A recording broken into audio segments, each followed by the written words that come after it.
My family excluded me from their 4 weddings, my entire childhood, because I was a kid. Now I'm getting married and left them out. And they threw a counter wedding to humiliate me. But my revenge left them speechless. I'm 28 years old, work as a freelance graphic designer, and I need to get this story off my chest because what happened a few months ago basically destroyed what was left of my relationship with my family, though, to be honest, I don't know if we ever had a real relationship. I'm the youngest of 5 siblings, and when I say youngest, I mean way younger. Like there's about 18 years difference between my oldest brother Andrew and me, and that basically defined my entire childhood in a way that still affects me. I guess I should start from the beginning, when everything started going to hell, though at that time I was too young to understand what was really happening. I was 10 years old when Andrew got married, and I remember that day perfectly because it was the first time I felt like I didn't belong to my own family. Andrew announced his wedding, and everyone was super excited. My mom crying with happiness, my other siblings planning their suits and dresses, and me sitting there, thinking about what I was going to wear because, obviously, I was going too, right? He was my brother, my family. But then my mom sat down with me one afternoon and said, "Honey, Andrew's wedding is going to be adults only, so you're going to stay with Grandma that day." And I just sat there like, what? Why? And she just said something about it being Andrew and his girlfriend's decision, that they wanted an elegant ceremony without kids running around everywhere. I cried for hours that night, literally hours, but nobody seemed to care much. My dad told me to stop being dramatic, that there would be other weddings. Spoiler alert, there were, and they didn't invite me to any of those either. 2 years later, when I was 12, Matthew got married. By then, I was a bit older. You know, I wasn't a little kid who was going to cause problems or ruin photos. I was a pretty quiet and well-behaved preteen. I thought this time would be different. But nope. Another child-free wedding. Another time I stayed home while my whole family went off to celebrate without me. Matthew was the most serious and quiet brother of all. So, I didn't even try to beg him to let me go, because I knew he wouldn't change his mind. I remember sitting in my room that day watching movies while listening to my grandma moving around the house, and I just thought, why did they have me if they don't want me in their lives? I know it sounds dramatic for a 1-2-year-old, but that's what I felt. Then came Sarah's wedding when I was 15, and this one almost destroyed me. Sarah was the only sister besides me, and there was a part of me that thought maybe she would understand, that maybe she would include me. I was wrong. When she announced her wedding, she said the policy was 16 and up, and I was 15, literally going to turn 16, like 3 months after her wedding. I begged her, and when I say begged, I mean I humiliated myself in a way that still makes me feel ashamed. I told her I would behave, that I wouldn't even talk if they didn't want me to, that I just wanted to be there, be part of something for once in my life. And she looked at me and said, "Rules are rules, Isabella. I can't make exceptions." When I protested more, when I told my parents it was unfair, that she was my sister, and it was only 3 months until I turned 16, my mom punished me. She punished me for being upset about being excluded.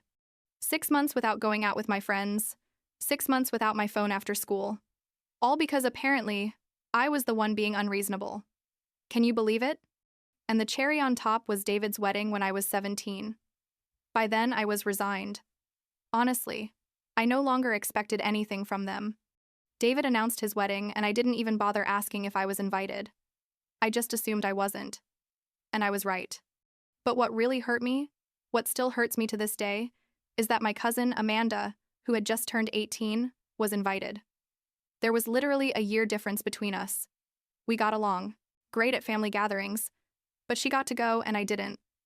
When I asked my mom why, she told me, well, Amanda was already an adult technically and I was still a minor, as if 1 year made any real difference. At that moment, I knew it wasn't about rules or child-free policies. It was about me, specifically. About the fact that they just didn't want me there.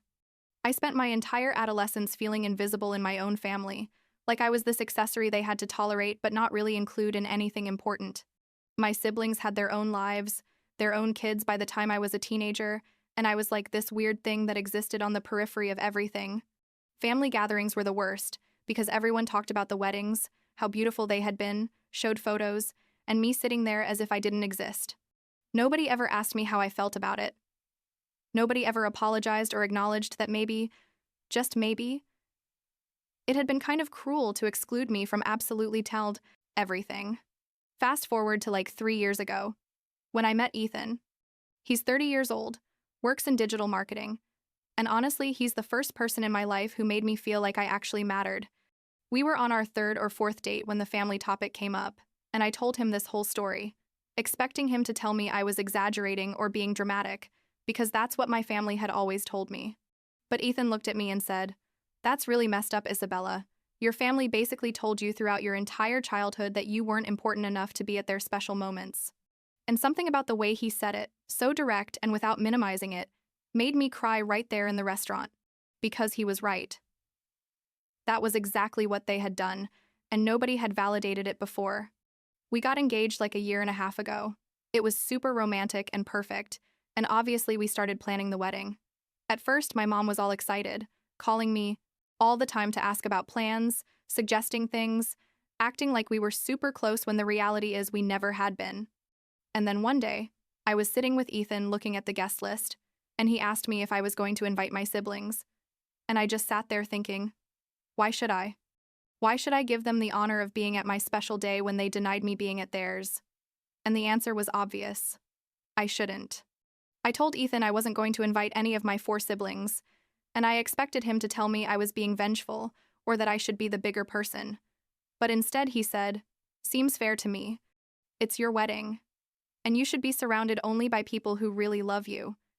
And that's when I knew I was going to marry the right person. We decided to have an intimate wedding, like 40 people, in a beautiful garden, only with people who really mattered to us and who had supported us. My best friend Olivia was going to be my maid of honor.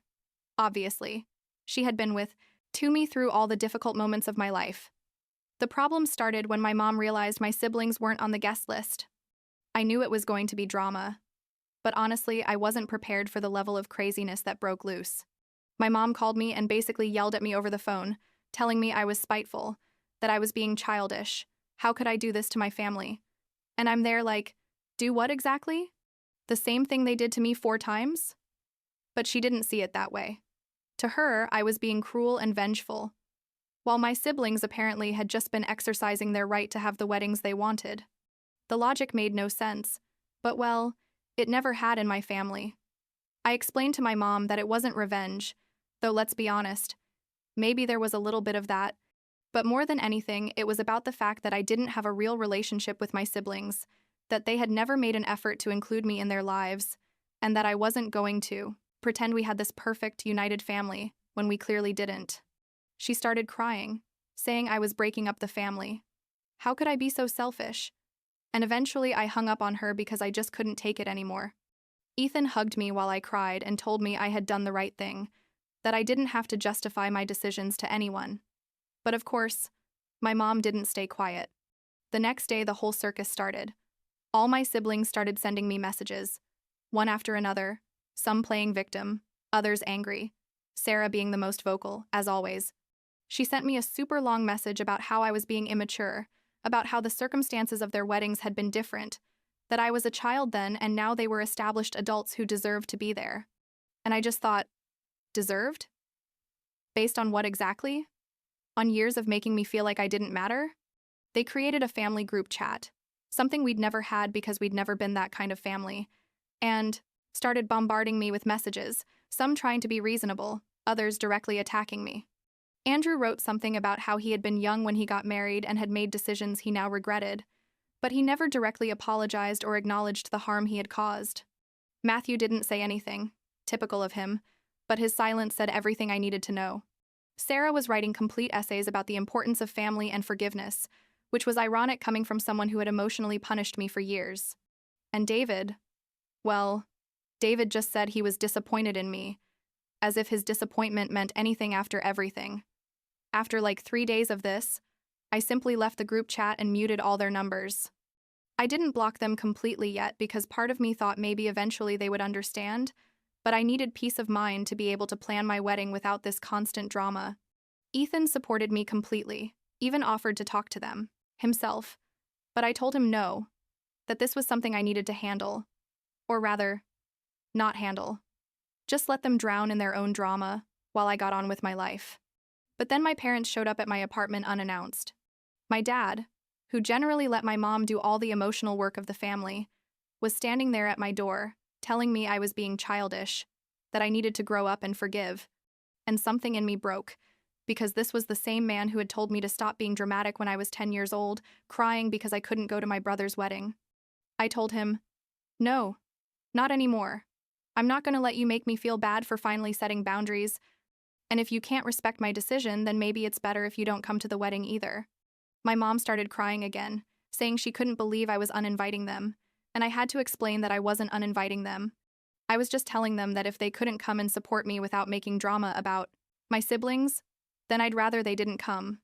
They left eventually, my mom crying dramatically, my dad shaking his head like I was the biggest disappointment of his life.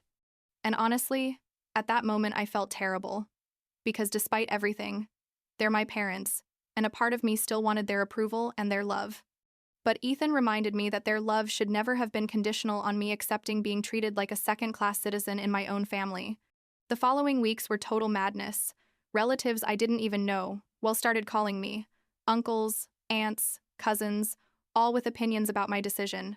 Some supported my siblings, others tried to be mediators, and a very few told me privately that they understood and would probably have done the same. I started blocking numbers because I simply couldn't deal with all the pressure and guilt they were trying to put on me. My mom tried the trick of sending me messages from other people's phones, but I had already become an expert at detecting her writing style. The wedding was like 4 months ago, in a beautiful garden on a spring Saturday, and it was literally perfect. Not perfect in the Pinterest sense, where everything is Instagrammable, but perfect in the sense that I was surrounded by people who genuinely loved me and wanted to be there. Olivia gave an incredible speech that made me cry. Several of our friends shared funny stories, and Ethan and I wrote our own vows that were super personal and honest. There was no drama, no long faces or passive-aggressive comments, just love and joy and celebration. And you know what? My parents did come eventually, after I made it clear that I needed them to respect my boundaries, and they behaved well during the ceremony. Though I could see my mom was uncomfortable with the whole situation, I thought after the wedding things would calm down, that everyone would get on with their lives and leave me alone, but I was wrong. Like, a week later I found out, from a cousin, that my mom and Sarah had organized a family dinner the same night as my wedding, like an alternative gathering for everyone who hadn't been invited to my wedding. And apparently they spent the whole night talking about how terrible I was, how much I had hurt them, basically making my special day about them and their victimization. When I found out, I was so angry. But it also in a way confirmed that I had made the right decision. Because who does that? Who organizes a counter-celebration to compete with their daughter and sister's wedding? The attempts to make me feel guilty continued even after the wedding. Sarah criticized my wedding photos on social media, commented something about how they looked too casual for a wedding, as if she was the authority on what my celebration should be. Andrew sent me a long message about how he had hoped I would be more mature than this, coming from the same guy who excluded me when I was 10 years old. The irony was too much. Like a month ago, my mom showed up at my apartment again unannounced, crying and saying the family was broken and it was all my fault. This time Ethan was home and he was the one who opened the door, and basically told her very politely but firmly that she needed to leave, that she couldn't keep showing up unannounced trying to emotionally manipulate me. My mom left, but not before telling Ethan that he had changed me, that I had never been like this before meeting him, trying to make him the villain when he's been the only person in my life who has treated me with consistent respect. Eventually, I blocked everyone. My 4 siblings, my parents, the relatives, who couldn't stop interfering. It was liberating and devastating at the same time, because on one hand I finally had peace, but on the other hand I was accepting that I basically had no biological family, or at least not one I had a healthy relationship with. Olivia told me that the family you choose is just as valid as blood family, and she's right. But that doesn't make it hurt less, knowing that the people who are supposed to love you unconditionally are the ones who have hurt you the most. Now, a few months later, I can honestly say I don't regret my decision. Not at all. It was the right thing for me and for my mental health.